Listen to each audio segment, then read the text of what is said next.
सभी भाइयों को मेरा राम राम। और ये जो मेरा प्रयाग एजुकेशन जो चैनल है उसमें सभी का स्वागत है। और मैंने पहले जो वीडियो है वो साइंस से संबंधित है डाउनलोड की हैं। इसमें मैंने साइंस के और जो साइकोलॉजी के जो चैप्टर हैं वो डालने का प्रयास कर रहा हूँ मैं। तो जिन भाइयों ने मेरा जो पहला वीडियो देखा, सब्सक्राइब किया और लाइक किया, उनका मैं तहे दिल से आभारी हूँ। आगे भी मैं उनका आभारी रहूँगा और मैं चाहता हूँ कि मेरी वीडियो अधिक से अधिक जो है वो आगे से आगे अपने साथियों को भेजें, ताकि वो भी हैं वो एग्ज़ाम की जो तैयारी कर रहे हैं रीट के बारे में या सीटेट के बारे में या जो भी हैं जैसे कि एचटेट हैं पीटेट हैं, उनमें सभी महत्वपूर्ण हैं।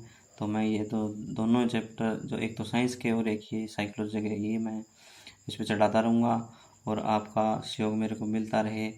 और तो हम पहला चैप्टर हैं जो जिसका नाम है विकास की अवधारणा एवं अधिगम से संबंध। तो इसमें जो concept development and relationship with learnings है, इसका पहला ही चैप्टर है साइकोलॉजी का। उसमें प्रश्न चलते हैं हम।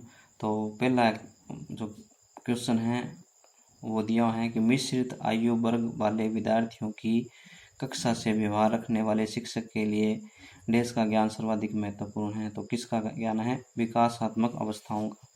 दूसरा है किशोर देश का अनुभव कर सकते हैं। किसका अनुभव कर सकते हैं उसमें हमें बताना है किसका अनुभव कर सकते हैं। तो जो क्वेश्चन दिया है उसमें है चौथा क्वेश्चन है, चौथा है जो सही है अपना, दुश्चिंता और सव्यय सरोकार। तीसरा है निम्नलिखित में से कौन सा विकास का सिद्धांत है? कौन सा है विकास का सिद्धांत? तो इसमें दूसरा है सभी की विकास दर समान नहीं होती है। चौथा, शिक्षण अधिगम प्रक्रिया में व्यक्तिगत रूप से ध्यान देना महत्वपूर्ण है, क्योंकि जो पहला है कि बच्चों की विकास दर भिन्न होती है और वे भिन्न तरीकों से सीखते हैं। ये जो अपना आंसर है वो सही रहेगा।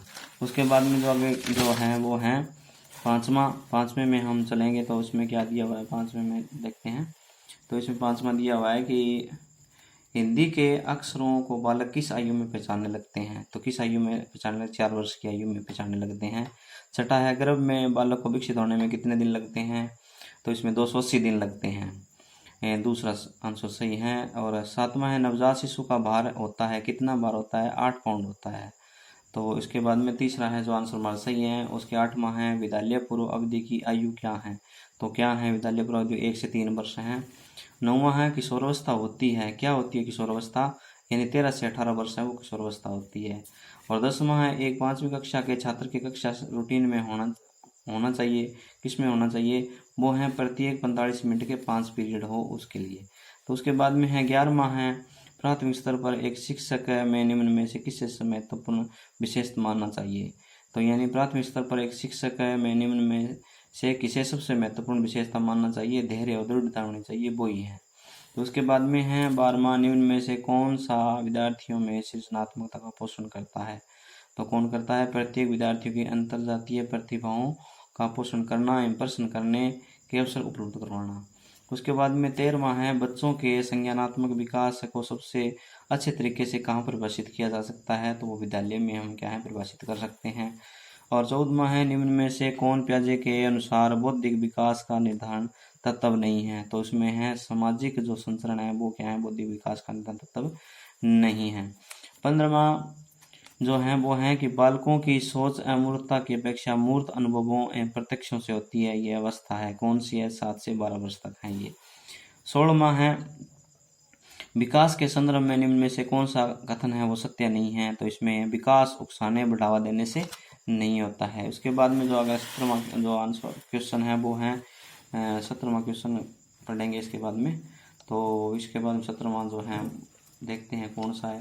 तो इसके बाद में 17वां है कि निम्न में से कौन सा विकासात्मक कार्य है वो उत्तर बाल्यावस्था के लिए उपयुक्त नहीं है?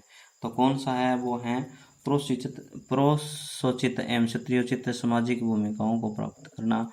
18वां है विकास का अर्थ है वो क्या अर्थ है? विकास का है कि प्रेरणा एवं अनुभव के फलस्वरूप होने वाले परिवर्तनों के उत्तरोत्तर श्रृंखला है।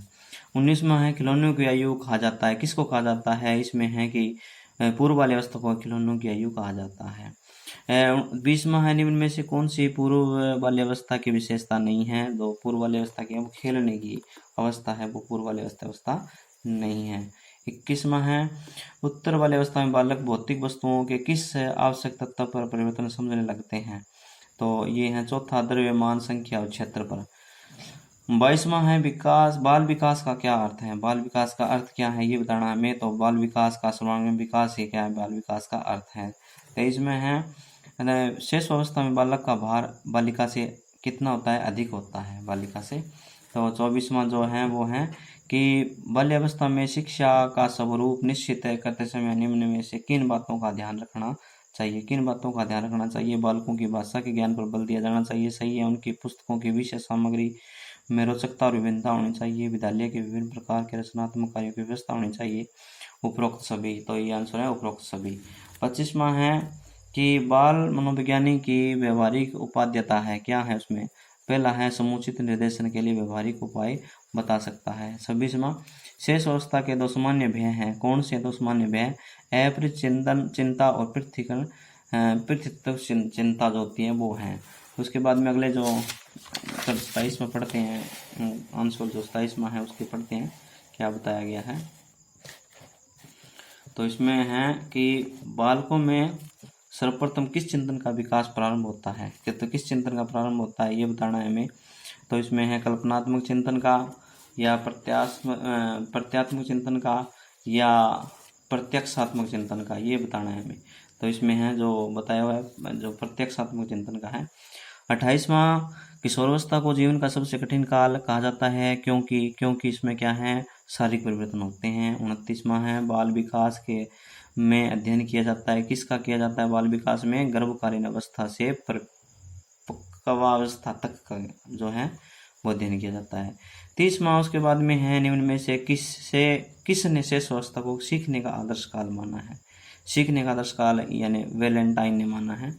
31वां है निम्न में से किसके अनुसार विकास परिवर्तन श्रृंखला की वह अवस्था है जिसमें बच्चा भ्रूणावस्था से लेकर प्रौढ़ावस्था से गुजरता है, विकास कहलाता है। तो ये मुनरो के अनुसार है।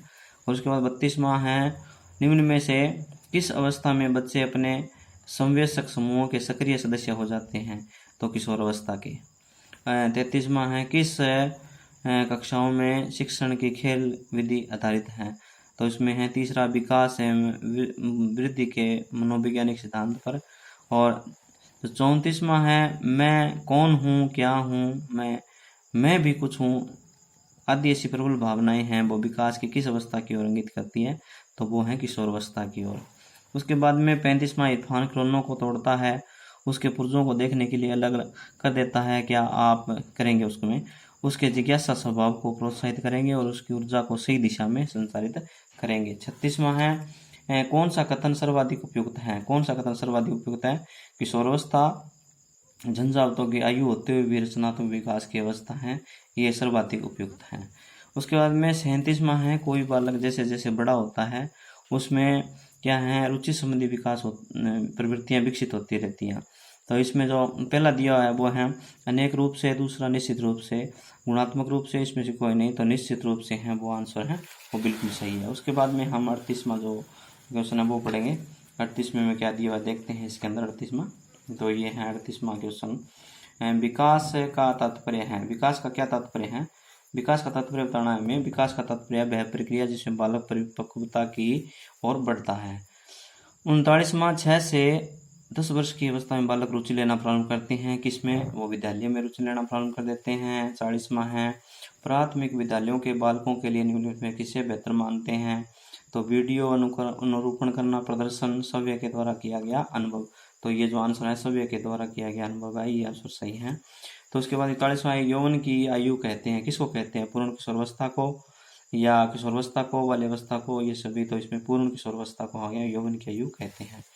42वां किस आयु वर्ग की लड़कियां तेजी से बढ़ती हैं। तो 12 से 14 वर्ष की जो लड़कियां होती हैं तेजी से बढ़ती हैं। 43वां है किशोरावस्था में किशोरों में कौन से गुण होते हैं। तो इसमें वीर पूजा की भावना होती है, कल्पना की प्रधानता होती है, विपरीत लिंग के प्रति आकर्षण होता है, ये सभी हैं। 44वां बाल्यावस्था में शिक्षा का स्वरूप होना चाहिए, कैसा होना चाहिए, सामूहिक खेलों एवं रचनात्मक कार्यों के माध्यम से शिक्षा दी जानी चाहिए, ये आंसर दूसरा है, सही है। और 45वां किसके विकास से शेष अवस्था में बालक में प्रेम की भावना काम प्रवृत्ति पर आधारित होती है। तो पहला है फ्राइड, वाटसन, स्किनर्स, और इसमें से कोई नहीं, तो इसमें फ्राइड है वो आंसर हमारा सही है। 46वां है कि विकास के किस काल के अत्यधिक दबाव और तनाव का काल कहा जाता है। वो है किशोरावस्था को, प्रौढ़ावस्था को, या मध्यावस्था को, वृद्धावस्था को। तो इसमें किशोरावस्था है जो पहला है वो सही है। पूर्वग्राही किशोर किशोरी अपनी खालिस्तान के प्रति कठोर होंगे, किसके प्रति होंगे, समस्या के प्रति। और उसमें अगला क्वेश्चन है, लास्ट है, माँ बाप के साए से बाहर निकल अपने साथी बालकों की संगत को पसंद करना संबंधित है पूर्व किशोरावस्था से। तो ये पहला चैप्टर था अपना साइकोलॉजी का, जिसका नाम था विकास की अवधारणाएं में अधिगम से संबंध, concept development and relationship with learnings. ये मैंने पहला चैप्टर है वो साइकोलॉजी का, इसमें डाउनलोड किया अपने चैनल प्रयाग एजुकेशन चैनल पर। तो मैं सभी भाइयों से निवेदन करूंगा कि इस चैनल को आगे से आगे बढ़ाएं, और जो विद्यार्थी तैयारी कर रहे हैं एग्ज़ाम की, रीट की, और चाहे वो एचटेट की, पीटेट की, सीटेट की, उनके लिए भी क्या है ये लाभदायक हों। तो मैं उन भाइयों का तहे दिल से शुक्रगुजार हूँ जो इस मेरी वीडियो को लाइक किया और मेरी वीडियो को आगे से आगे भेज रहे हैं। धन्यवाद।